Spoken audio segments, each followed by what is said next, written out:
Welcome to the Daily Update Podcast, where I'll go over the action in the market from Monday, July 28th, and we'll see how things look for Tuesday, July 29th. On Monday, the major indexes painted a mixed picture. Some indexes were down, but the S&P 500, NASDAQ, and NASDAQ 100 all hit new all-time highs yet again, as the broader market showed signs of weakness. The S&P closed only slightly positive, with a modest 0.02% gain. Trading volume was below average, reflecting more cautious participation. The S&P opened strong, hitting an intraday high at the key 6,400 resistance level, which is both a psychological and technical pivot point for Monday's session.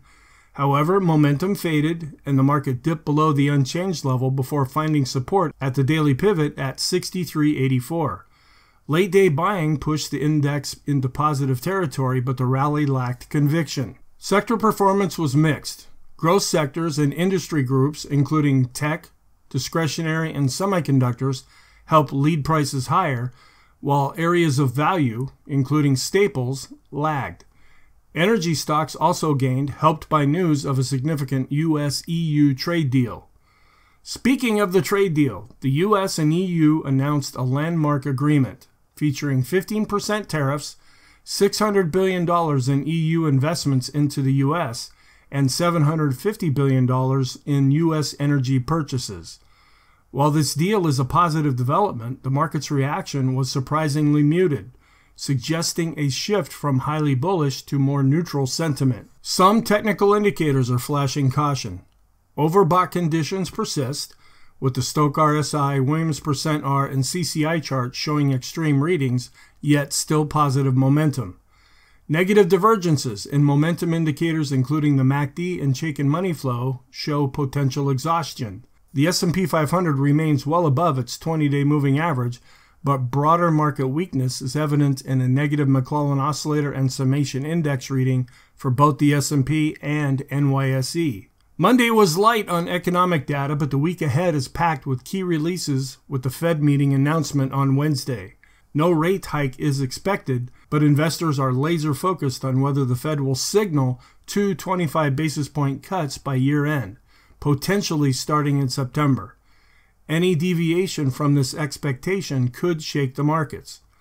On the earnings front, S&P 500 companies are outperforming forecasts, with 38% of firms reporting during this week. Growth in semiconductor stocks continue to drive positive surprises. The 10-year Treasury yield is now at 4.42%. It's approaching the critical 4.5% threshold, which could pressure equities if breached. Meanwhile, the U.S. dollar is rising above its 50-day moving average, which could also add headwinds for stocks. Looking at technical and sentiment indicators, on the positive side, the growth to value and discretionary to staples ratios remain favorable. The parabolic SAR, bullish percent indexes, and the point and figure chart are all constructive.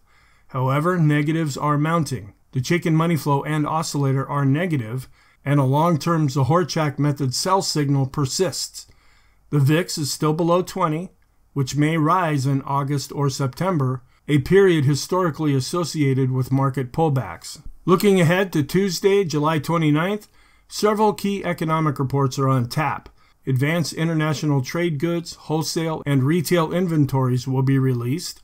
Also, the FHFA and Case-Shiller home prices indexes will be released, consumer confidence, and JOLTS job openings. The JOLTS report in particular could move the market if it contradicts Friday's employment data released later this week. Seasonality is a concern. July 29th has historically been negative for the S&P and NASDAQ, though post-election years often see a slight bounce towards the end of the month. Geopolitical developments, including U.S.-China trade talks in Stockholm, as well as tensions in the Middle East and Eastern Europe, could help sway sentiment.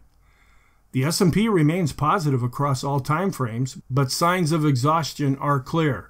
Resistance at 6,400 and long-term resistance at the weekly level of 64.68 should be watched and might be critical.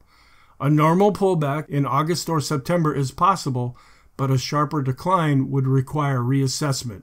In conclusion, the S&P is riding high at record levels but showing signs of fatigue. Mixed momentum signals, overbought conditions, and potential seasonal weakness suggest caution. Investors should keep a close eye on Tuesday's economic data, Fed signals on Wednesday, and key pivot points each day on whether the market will maintain its upward trend or face a near-term pullback. I hope you found this podcast helpful. For more in-depth analysis and commentary, the full-length daily video update is available on YouTube and Rumble right when the market closes each day. To access the videos immediately after they are available, or to access the daily newsletter, please click on the links below.